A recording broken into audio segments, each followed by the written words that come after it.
Olá, tudo bem? Como vai você? Espero que você esteja bem, sempre bem.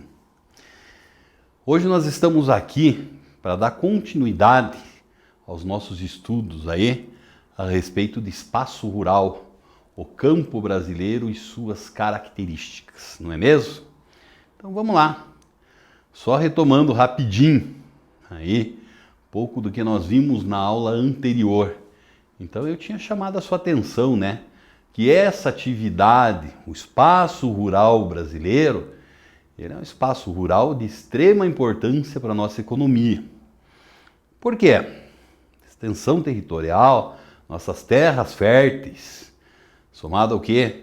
Nosso clima favorável, isso transformou o Brasil aí entre um dos maiores, ou está entre um dos maiores produtores de alimentos do planeta. E já te adianto mais, ainda a gente não utiliza uma parcela muito grande, muito significativa do nosso território, né? Então, o potencial que nós temos é um potencial gigantesco. Isso acaba se refletindo o quê? Na nossa economia. Por conta de quê? Olha aí, ó, exportamos alimentos em grande quantidade. Somado a isso, a indústria, ou toda a atividade, né? Toda aí a produção relacionada com o campo, ela acaba sendo uma parcela muito significativa, compondo uma parcela muito significativa do PIB brasileiro. O PIB brasileiro é o Produto Interno Bruto. Você soma todas as riquezas que os brasileiros produzem durante um ano, né? Isso aí forma o PIB. Uma parcela muito grande, muito significativa de toda a nossa riqueza, ela tem, por assim dizer, a sua origem relacionada com o campo brasileiro. São atividades muito grandes e muito significativas. Então nós vamos aproveitar o nosso encontro de hoje para fazer alguns exercícios, certo? Não são basicamente aqueles exercícios que se encontram lá na tua apostila. Porque aqueles exercícios, alguns deles eu já deixei até no final da última aula para você ir pensando nessa realidade deles aí. Tá certo? Então esses são exercícios à parte. Também não é com aquela intenção, vamos buscar a resposta, ser exercício. Sempre esses exercícios, eles têm que propor para você uma visão diferente a respeito de alguma coisa. Esses exercícios, eles têm que propor para nós aí uma visão, digamos assim, nova, um ponto novo e assim vai. É por isso que é muito importante e é muito interessante nós fazermos os nossos exercícios. Tudo bem? Tudo legal? Vamos lá fazer então? Então olha aí, ó. Primeiro que eu trago para você é esse aqui. O meeiro no Brasil, um tipo característico de trabalhador rural, de cuja terra é coproprietário, B, que recebe em pagamento metade do salário pago na região, C, que recebe em pagamento metade dos lucros do proprietário, D, que paga ao proprietário metade do aluguel da terra e que entrega ao proprietário metade do que produziu. Então olha lá, tinha conversado com você na nossa aula anterior sobre as chamadas relações de trabalho no campo brasileiro. Uma das relações de trabalho que nós encontramos no campo brasileiro, ele vai tratar de ser o quê? É uma figura que ela é conhecida como a figura do parceiro, né? O parceiro, ele vai ser o quê? É um sujeito que ele explora a terra de uma terceira pessoa, ele não é dono, né? Você pode ter, por exemplo, um arrendatário. O que é que o arrendatário faz?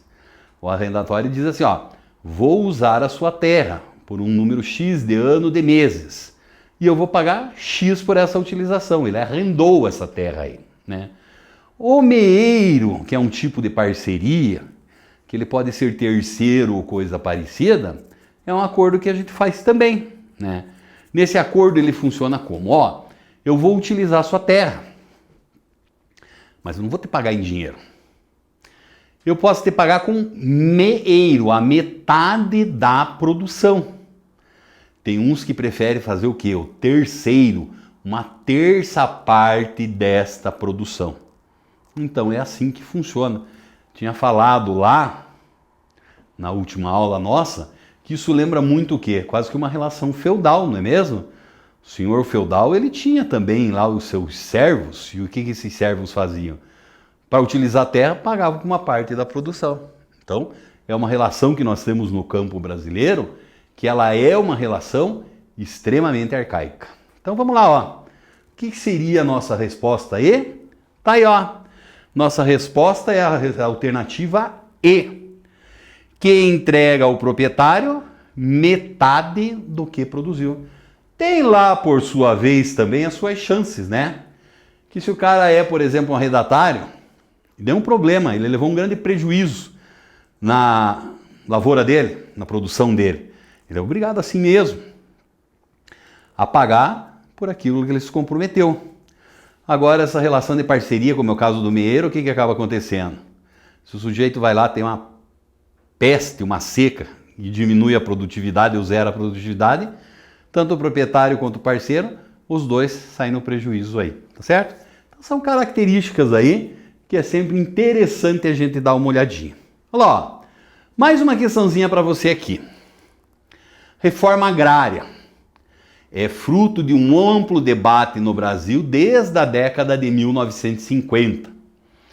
Sobre reforma agrária, pode-se afirmar que foi implantada com sucesso no Brasil na década de 1990 e teve como resultado a igualitária distribuição das terras no Brasil, bem como o fim dos latifúndios. Não, né? Eu tinha chamado sua atenção que esses latifúndios são uma forte marca do campo brasileiro ainda. B. O INCRA, Instituto Nacional de Colonização e Reforma Agrária, foi criado para sua implantação, porém foi extinto em 1998. C. O MST, Movimento dos Sem Terra, é um movimento camponês fundado para impedir a execução da reforma agrária no país? Não dá certo, né? D. A reforma agrária no Brasil é dificultada devido à grande influência dos grandes produtores rurais no meio político brasileiro, certo? Então, chamei a sua atenção na nossa última aula também. O que é que nós temos no Brasil? A estrutura agrária, a estrutura fundiária brasileira, ela vai ser fortemente marcada pela presença do quê? Desses grandes latifúndios aí. Tá? Também chamei a sua atenção por conta de quê? Por conta de que isso é típico de um campo atrasado. Os países mais ricos e desenvolvidos, eles já não possuem, por assim dizer, mais essa coisa de grandes latifúndios, principalmente improdutivos. Então, no Brasil, devemos fazer uma reforma agrária, né? Está lá na Constituição de 1988, o Estatuto da Terra também mostra. Essa reforma agrária deve ser feita e, além disso, os proprietários devem ser indenizados também, né? Mas então é o governo que tem que tomar as rédeas disso? Isso mesmo. E por que será que esse governo não toma as rédeas disso? E ele acaba fazendo o quê? Não fazendo, por assim dizer, com que essa reforma agrária aconteça. Um pouco tá aí, ó, na nossa alternativa E. Reforma agrária no Brasil é dificultada devido à grande influência dos grandes proprietários rurais no meio político brasileiro. Sabemos que nós temos esses proprietários e esses proprietários eles acabam apresentando o quê?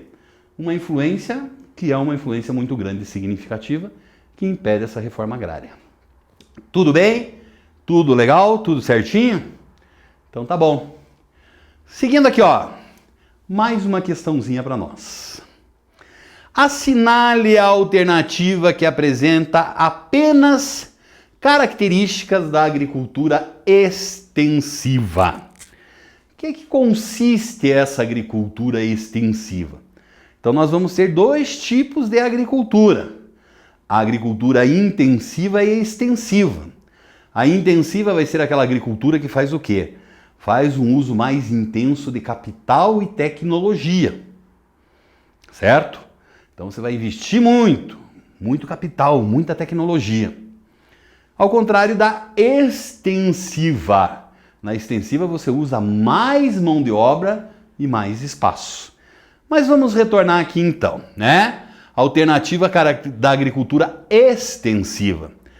Corresponde à prática agrícola com alta produtividade que utiliza mão de obra qualificada e grande emprego de tecnologia? B. A rotação de cultura e o uso excessivo de fertilizante e de insumo para aumentar a produção? C. Produção voltada para o mercado interno, mão de obra rudimentar e pouco qualificada? E D. É comum o esgotamento do solo por causa do seu uso permanente. Então olha lá, ó. Geralmente essa agricultura extensiva ela é uma produção voltada para o mercado interno e a mão de obra é rudimentar. Agora, para fechar a nossa conversa de hoje, mais uma vez a questão da concentração fundiária. O gráfico representa a relação entre o tamanho e a totalidade dos imóveis rurais no Brasil. Que característica da estrutura fundiária brasileira está evidenciada no gráfico? Então é essa relação, o tamanho e a totalidade. Então olha lá, ó. 53% das propriedades têm acima de 1.000 hectares, certo? E apenas 1,3% com área de até 10 hectares. Então o que é que nós evidenciamos nesse tipo de atividade aí? Alternativa A, a concentração da terra na mão de poucos. Não é mesmo? Não é muito simples, não é muito fácil? Então tá bom. Tudo certo? Tudo legal? Tudo bem. Grande abraço para você e até o nosso próximo encontro. Continua você lá fazendo os seus exercícios, tá certo? Sempre dando uma olhada na tua apostila, que isso te ajuda e te ajuda sempre. Abraço!